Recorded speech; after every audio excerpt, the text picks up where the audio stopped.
You're listening to the Radical Ideas Podcast.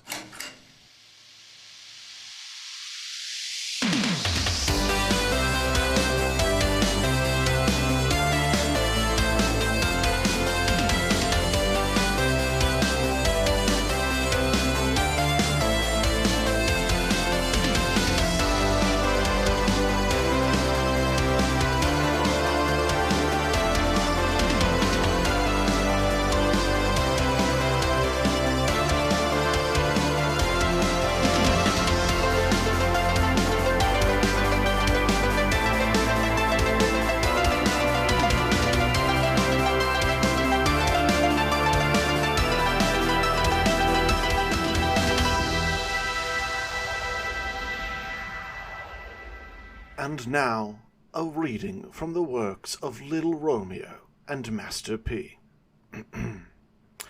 Superhero Static Shock. Woo woo.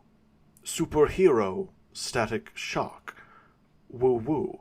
Criminals get twisted. This superhero gifted. Bell ring. I'm back in school. Nobody know what I do. Okay? Superhero Static Shock. Woo woo. Superhero Static Shock. Woo woo. Superhero Static Shock. Woo woo. In today's episode of the Radical Ideas Podcast, we will be diving into these lyrics to find out what it is that makes a hero. So straight up, Static Shock is one of my favorite television shows of all time.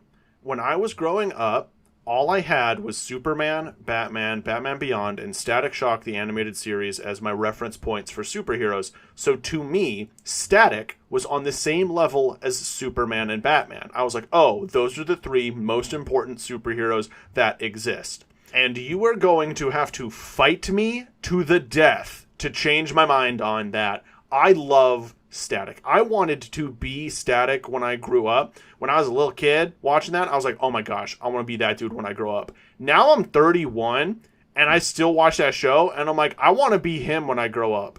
He's half my age. That show is so wildly important because it was also such a huge thing. It was the show that actually started teaching me about racial issues and inequality. That was the kids show that didn't beat around the bush to do that. It still is a very sanitized version of that, and there's a lot of stuff the network wouldn't let Dwayne McDuffie do with the show. But still, that was something that didn't really hold your hand while it dealt with these issues. It really just kind of told you how stuff is. And it's one of the most important informative shows that's impacted me as a person going forward. I love this show. And so then because of that, I love the comics that Static is in. And it was so heartbreaking that Static was just kind of in comics limbo because of the legality issue with DC acquiring Milestone Media. That Static just kind of didn't get a series for a long time. And so when I entered the comic book reading world and I'm like, oh, let's get some Static Shock going, only to find out that the comics were not very plentiful and hard to get. That was devastating to me. And ever since then, Static has been one of my favorite heroes. He is and should be. He's DC Comics equivalent to Spider-Man. He's the teenage hero. And now we've gotten to the point where they've taken Static's cool stuff and given it to Spider-Man and created Miles Morales. He's the Electric Spider-Man. I have so many wonderful memories of this show growing up as a kid, from the episode talking about Rubberband Man's dyslexia to the absolutely atrocious voice acting of all of the professional basketball players in the Hoop Squad episode. If you want to know bad voice acting, watch the Hoop Squad episode. It is painful, you guys. Seriously, I watched it just a while ago. It's the worst voice acting you've ever heard. But I just adore this show. It's a comfort show for me. It's one of the primary pillars of my entire childhood. So yeah, that's why Static is getting a primary billing in my DC universe, because to me, he's a primary pillar of DC in general. He is a reason why I love superheroes. He's getting representation in my universe. Someone commented earlier on one of the things like, oh, still a little upset that Static's getting a movie before Batman, but okay. Dog, sit down. Batman has so many movies, and you know that he's getting one in... Like, no. You be quiet. You sit down. Static gets his time.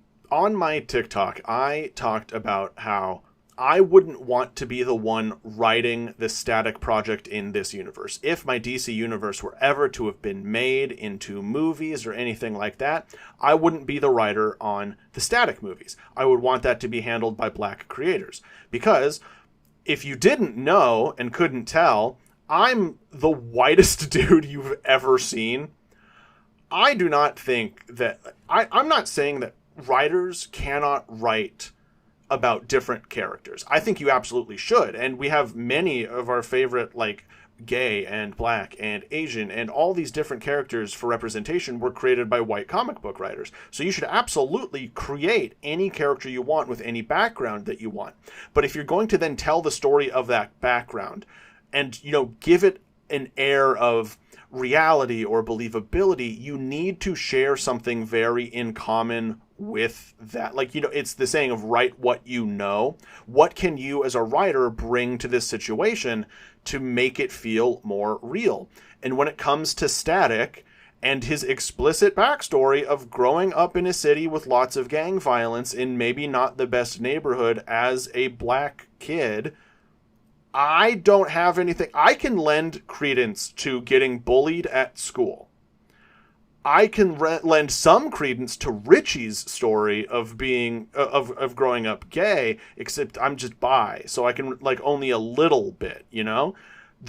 Those aren't stories that I should be telling and coming up with, like, the aha, and this is the answer, and this is how you should do it, and this is how it feels, because I don't know. I'm an outsider trying to tell a story like that, and I don't think it's my place to try and tell that story. So then when people ask, like, well, then why are you doing this episode of the Static thing? Because I didn't write, like, the actual meat. I gave a skeleton to this story. If you compare this episode to my others, like, first off, it's 30 minutes shorter than the others, or maybe like 20-ish. And two, almost like no dialogue, very limited dialogue, very limited actual POV, internal, what people's minds are going through and all that type of stuff, because that's the stuff that I'd want to leave for the actual writer for it. In screenplay writing, there is a story writer and then there's a screenplay writer. The story writer is the person whose job it is to write literally the story, like, you know, A happens, then B, then C, then D, then E. And that is essentially what my entire DC cinematic universe is. And this podcast is me fleshing out a lot more of it, giving you, like, a really full story treatment. But even then, this still isn't, like, the full experience that an actual full screenplay would be. And that's what I would want to leave to other creators. So you guys need to know the events of this movie because a lot of the stuff that I set up here is really impactful going forward. And in future projects like in Teen Titans and Justice League movies where Static will appear. Static is going to have dialogue and Static is going to interact with the characters and I will write all that kind of stuff because I can write dialogue of characters interacting with each other.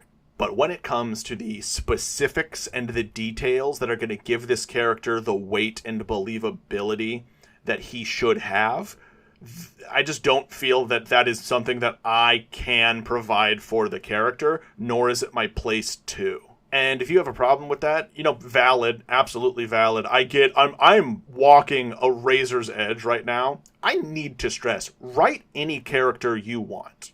Write any character you want. Write any story you want, especially with fiction, you know?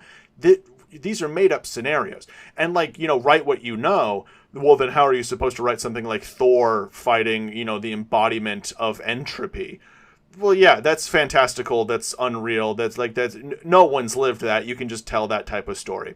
But you know what I'm talking about, like the human elements, the believability, that level of stuff. Those are things that can only be written by people who have lived some measure of it, or they're written best by people who have. And this is just one of those ones where I feel like I'm respecting boundaries here and being like, actually, I'm not going to give, like my take on that whole struggle.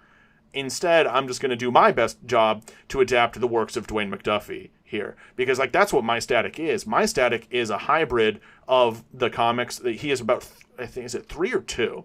It's definitely 3. He has 3 different origins because he has his original Milestone run, then he has the New 52 run that they did for a little bit, and then he has the Rebirth run, like Static, like episode 1 type stuff. And spoilers, I've read this stuff, but also heavy spoilers, I love the animated series. That's like my quintessential, that's my Static. So this movie is very heavily just borrowing the DNA of the animated series.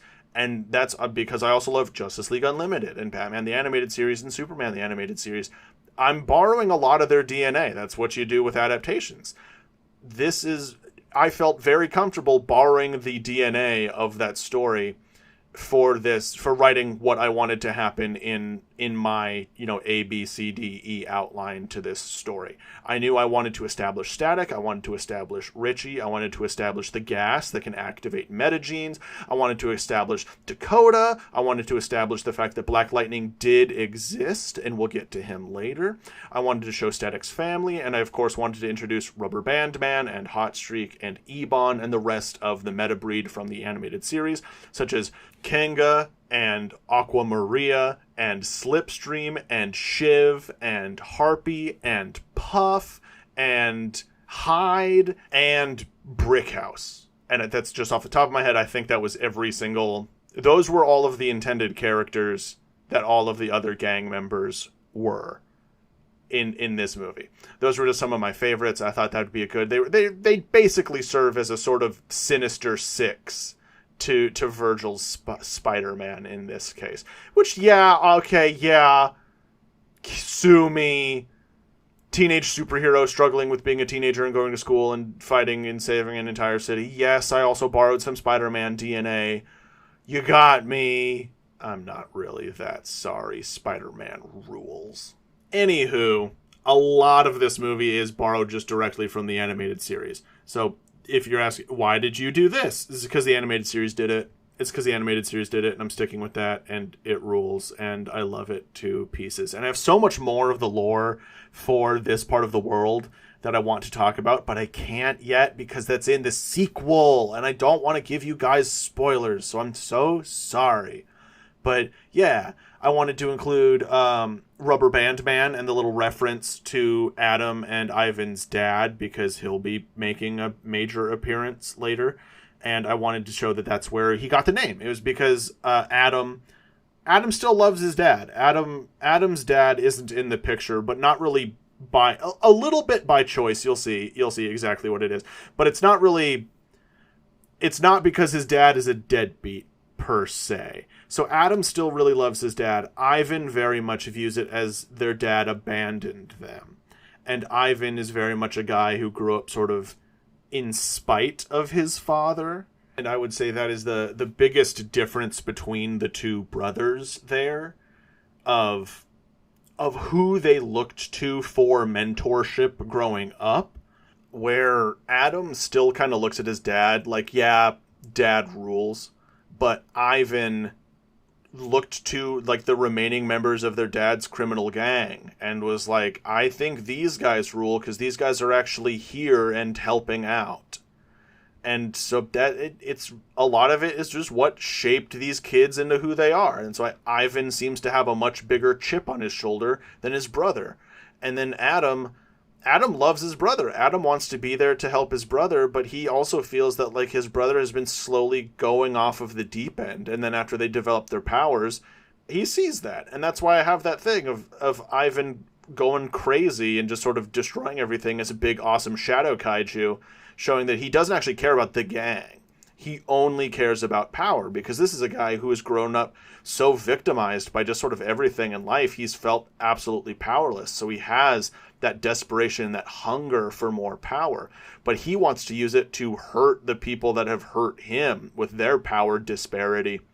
And whereas Adam doesn't. I think Adam would like more power, But Adam isn't sitting there being like, oh, I can't wait to use this to screw someone else over.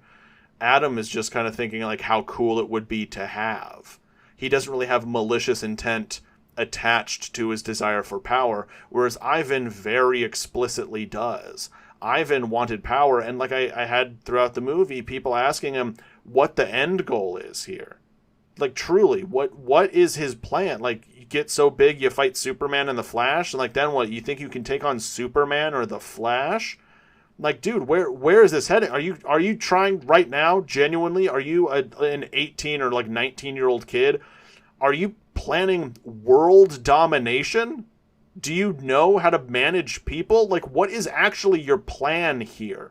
And that is something that Adam could just see. Like, he could see the bigger picture of what they were doing. Of, like, we got to think beyond just anger and revenge here, dude. Like, genuinely, are we just going to take over the city to organized crime or what? Because, like, you're already going bigger than that. We could have just been operating, like, ironically, for someone whose power is the shadows, Ebon is a guy who doesn't want to operate in the shadows. He wants to be out there in the limelight, which is literally his biggest weakness. He's a paradoxical character, and that's kind of why I love him. So I love Ebon. Ebon is so... Also, come on, he's Living Shadow. Come on. That's so cool. You know it's so cool. Oh my gosh, he's so cool. And then for Richie Foley... if you guys did not know, Richie Foley was intended to be gay in the Static Shock animated series. But the network wouldn't let that happen. They said, like, absolutely not, you can't do that. But that is something that Dwayne McDuffie has made public and spoken about. Like, yeah, Richie was supposed to be gay. And so my Richie is gay. My Richie, that's going to be a part of his character. I think we'll be able to tell in the first movie, but in the sequel, that is going to be a storyline that we'll be going through with Richie is his coming out. But on top of that, Richie is also a genius, and he becomes the superhero known as Gear in the animated series. And so I wanted to start reflecting some of Richie's genius in this, in that he is the one measuring Static's abilities and explaining how they work to him. Static is in no means dummy or a slouch, but I mean, like, Static's powers are lightning and all that kind of stuff. Richie's superpower is super intelligence. So Richie's got to be the smarter one here. So I was like, he's the man in the chair. That's such an easy move right there. So he'll make all the cool instruments, and he'll want to get scientific readings as to what Static is capable of. Which then leads us to, like, the obvious teenage boys being teenage boys testing out cool superpowers thing. I'm trying to already show off the fact that Static... He has all of Magneto's powers, and he has all of Black Lightning's powers, and I'm sick and tired of people disagreeing with that. Black Lightning and Static do essentially have the exact same power set, and I know there will be people, you can go on comic book TikTok, and you can find people very angrily arguing against that. The problem is they're just objectively wrong. Their powers are electricity and electromagnetism, and whatever the writer decides that means, they can do. And for more or less, almost every single big, awesome feat one has done, the other has also exhibited at some point in some form. So, like, yeah, it's just kind of the same powers, and that's the way I'm going to be treating it, except I'm trying to emphasize a little bit more on Static's electromagnetism Magneto powers. I think it's one of those things that we don't put it together or don't click it as much while we're watching the show, because when Static does manipulate metal and do all that kind of stuff, we can see his electricity sort of like grabbing it. So maybe we're just viewing it more like our brains just accept it as like, oh, he's using electricity as arms to grab something, which, like, dog, that's magnets. That's what magnets is. Electromagnetism, that's what magnets is. He's Magneto. I think a cool way to visually interpret that on film, to not have the big, bright, flashing electricity that the show did, or that the comics sometimes show just for art.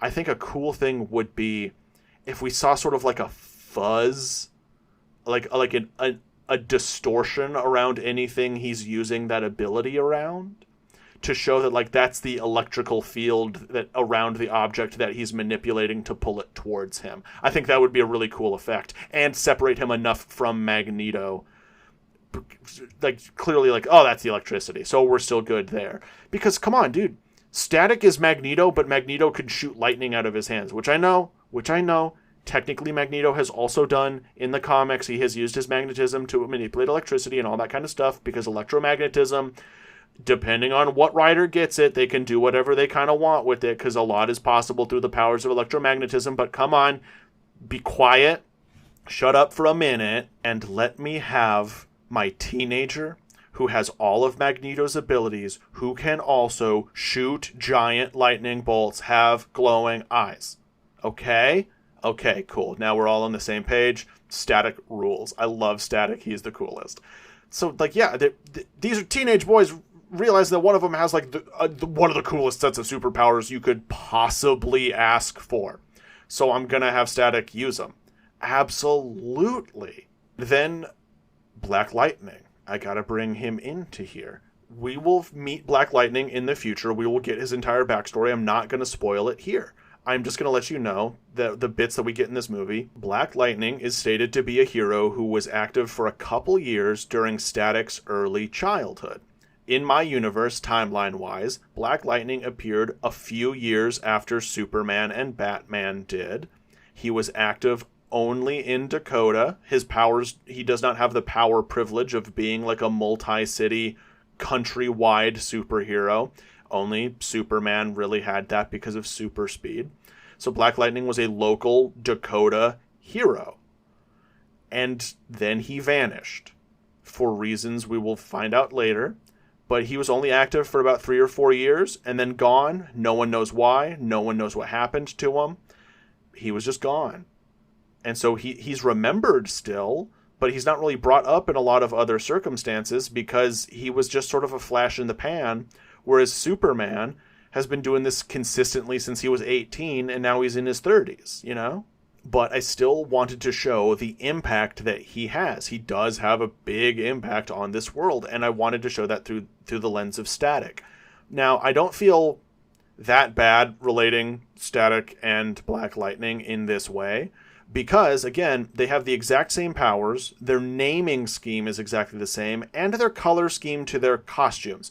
You could swap Static and Black Lightning's costumes just 1-to-1 with each other, and you would be like, yeah, that's a right costume for the, like, they have the same stuff going on. It would basically be like if they introduced Superboy wearing that costume, and we're just trying to be like, and he has nothing to do with Superman. Really? Really? Superboy with that costume and those powers? Dude has nothing to do with Superman? Sure. Okay, sure. So I figured that basically the easiest way to just address and just immediately get that criticism just sort of out of there and off of everyone's mind is just being like, yep, Static knows who Black Lightning is and he's inspired by him. We're good. We're done. There we go. Similarities explained. Kid develops the same superpowers as his favorite superhero. Dude is like, I want to theme myself after that guy. And then we get to the costume designing. Oh, yeah. If you're just asking what he would look like, I'll drop a picture on my Discord. Hop on my Discord, go to my DC Cinematic Universe chapter, the channel in my Discord, and go to the Superhero Suits tab. That's where I upload pictures of what I would want the costume to look like. I use a lot of comic book art, so it would just be the best live-action translation of that suit design we could possibly get. I'll drop one of Static in there as soon as I'm done recording this, so you guys will know when I'm done. But essentially, it's his suit from the animated series. I love his suit from the animated series. I think there's a way to sleek it up and make it look better, and so I would just try that. And I think someone did some amazing fan art of Static that I saw on the internet a while ago. I'm gonna go find that because that's, it's the best. That's just what Static should look like. It's so good.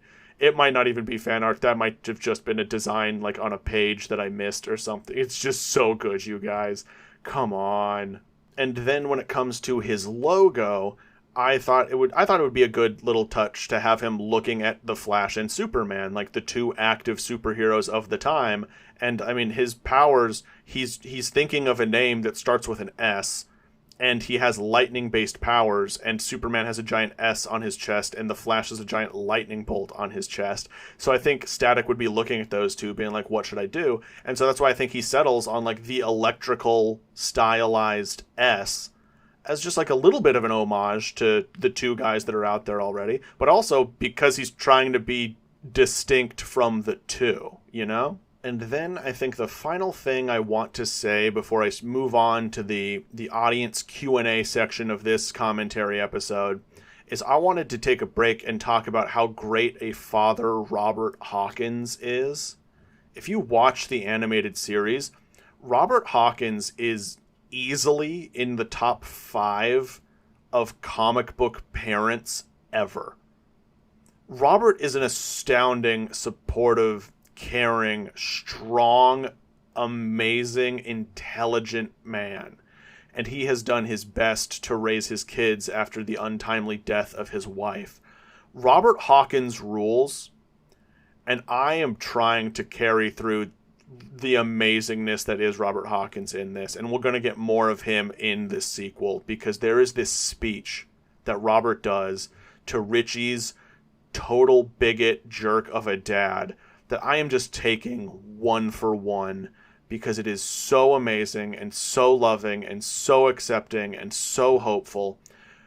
Robert Hawkins rules. This is a Robert Hawkins Stan podcast. I'm his #1 fan. Everyone can get in line. Robert Hawkins till the day I die. I love him to pieces.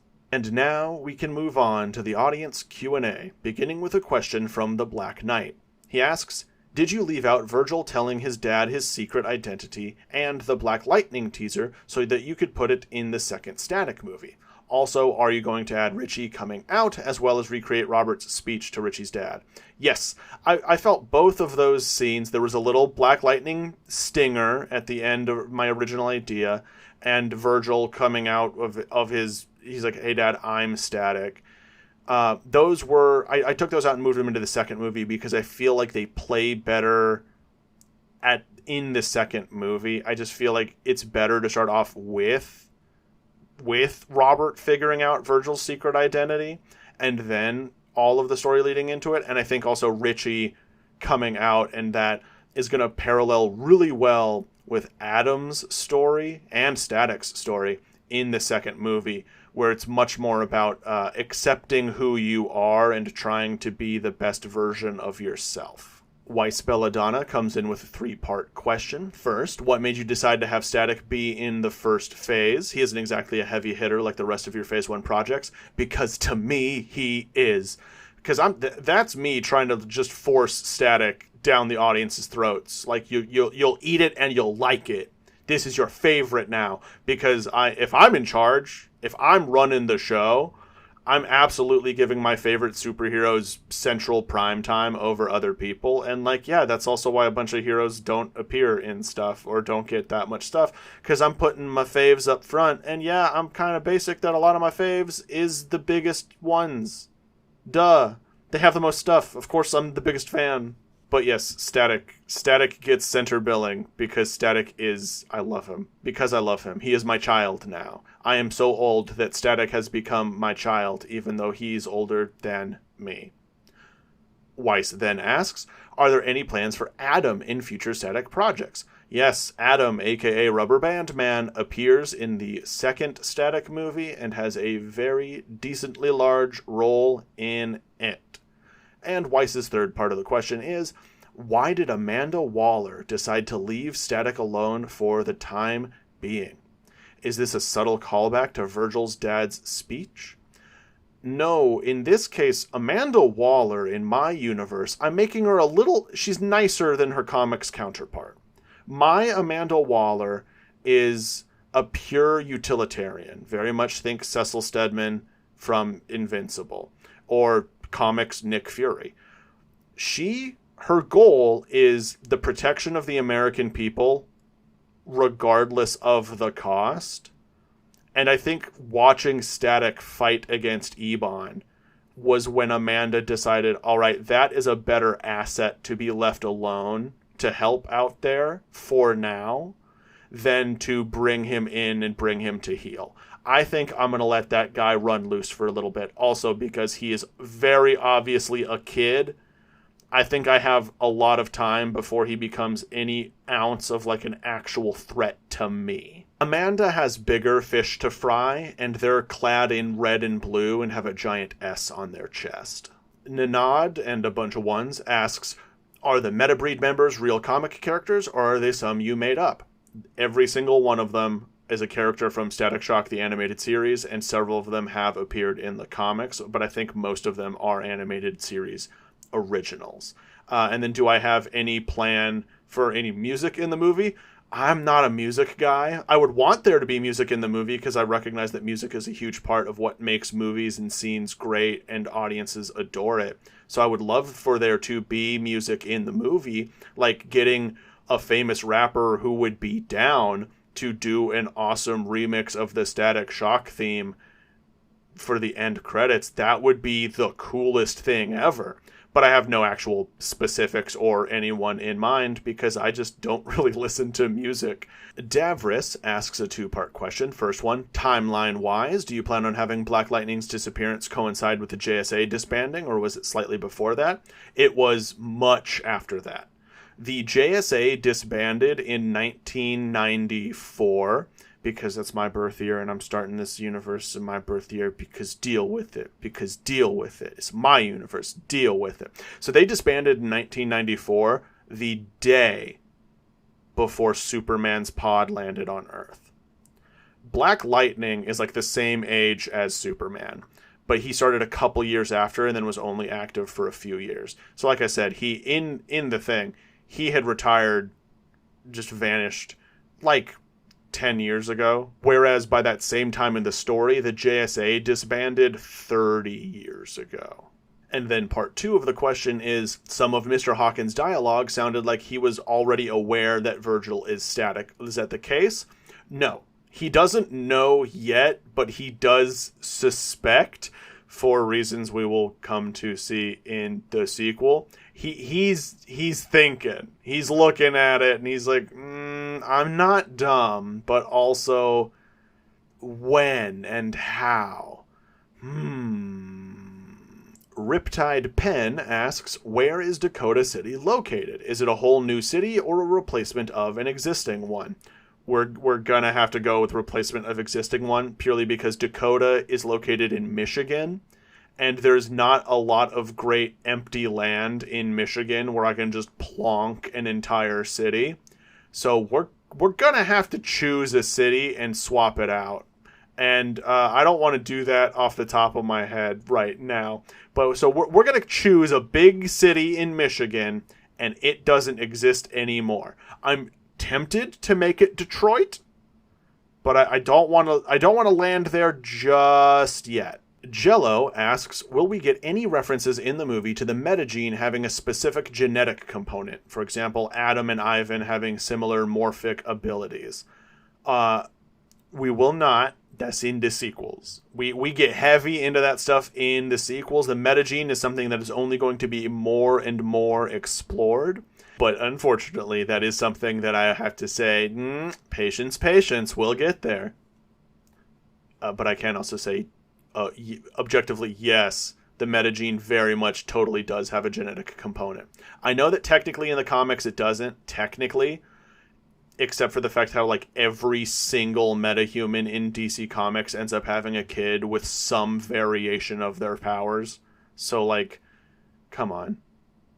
I mean, even in the comics, Black Lightning has two daughters named Thunder and Lightning, whose powers are approximately thunderous and lightning-like. Come on.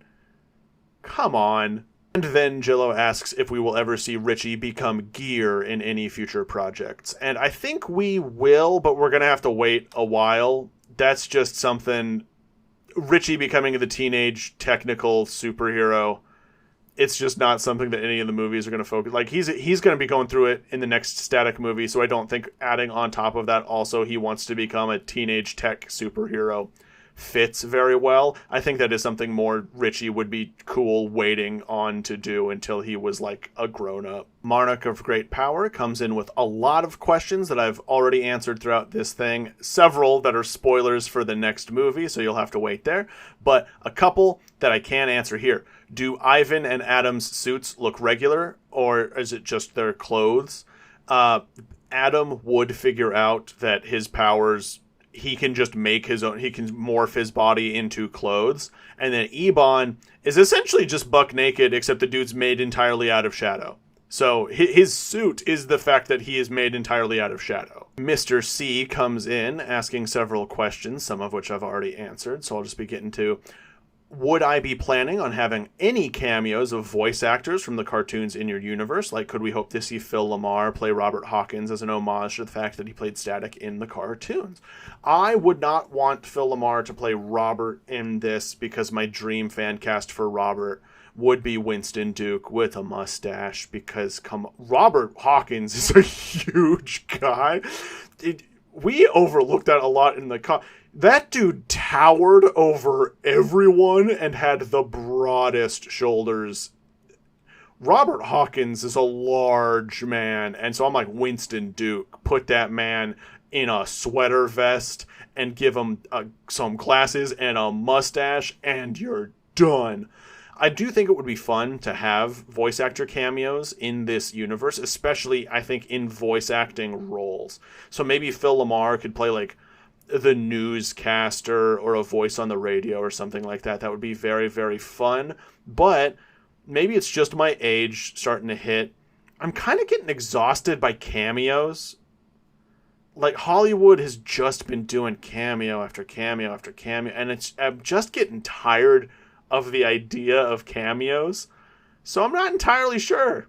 But then again, on the other hand, I adore Phil LaMarr. I got to meet him in person once, and he spoke like Static to me when I said that Static was one of my favorite characters ever, and I completely froze up. Like, Static Shock just spoke to me. He's so great. Oh my goodness. I would love to have him in something. You then ask, would Ivan always look like he was made out of darkness from the moment he develops his powers, or would he be able to turn it off and on? No, pure shadow.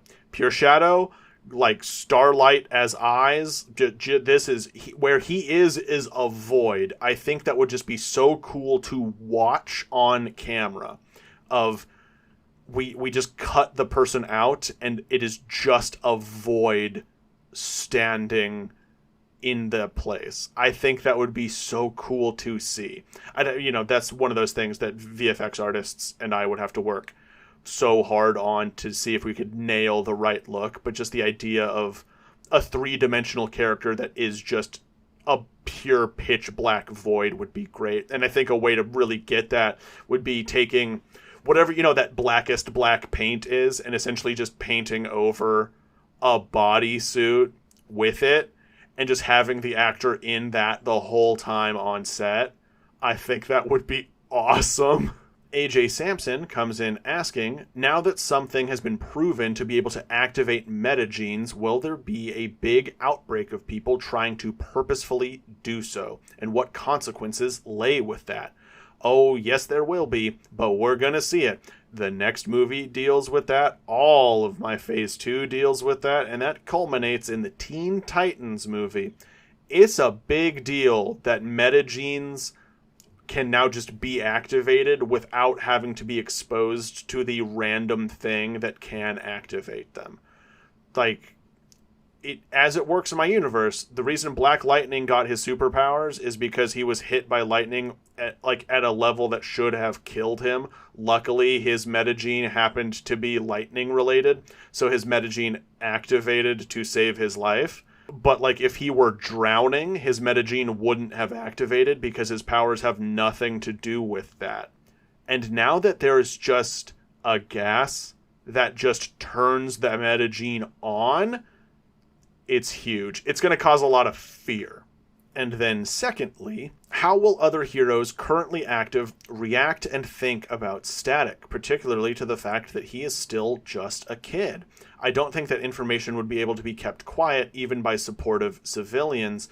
No, it wouldn't. It'd be kind of it's just one of those things. Static's about 16, so you'd see a 16-year-old on the news, but never in interviews or anything like that. So you'd know that he's young, but you wouldn't know what age he really is.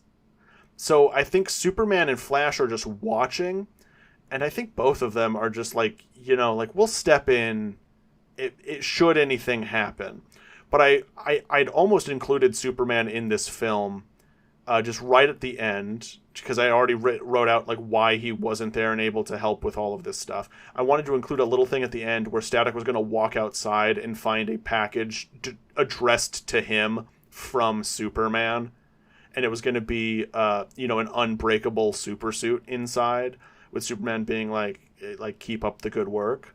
But I felt like that would really sort of pull the rug out from under Static's story and accomplishment. So I decided against it.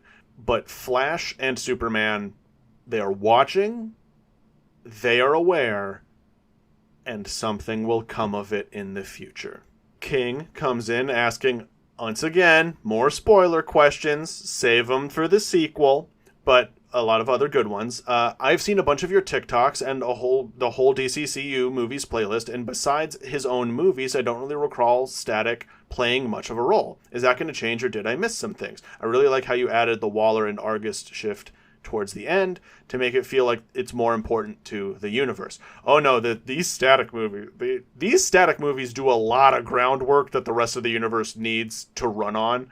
And, I mean, spoiler, Static, okay, I'll do a little spoiler. Static is on the Teen Titans in this universe. So, he's going to be a pretty big deal. And, eventually he's going to be on the Justice League when he's a grown-up. In the much later phases when the kids are all grown up. Static's a big deal. And, yes, in those future installments, will we see more Milestone heroes? Absolutely we will. One of the Static sequels, I just flat out, it's called Static Milestone.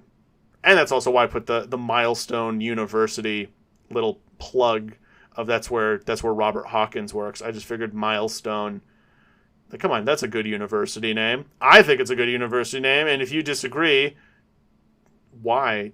Bully? Jerk? Write your own story. Jeez. And like that, we have reached the end of yet another commentary episode. Thank you all so much for listening, and tune in next week for the Suicide Squad.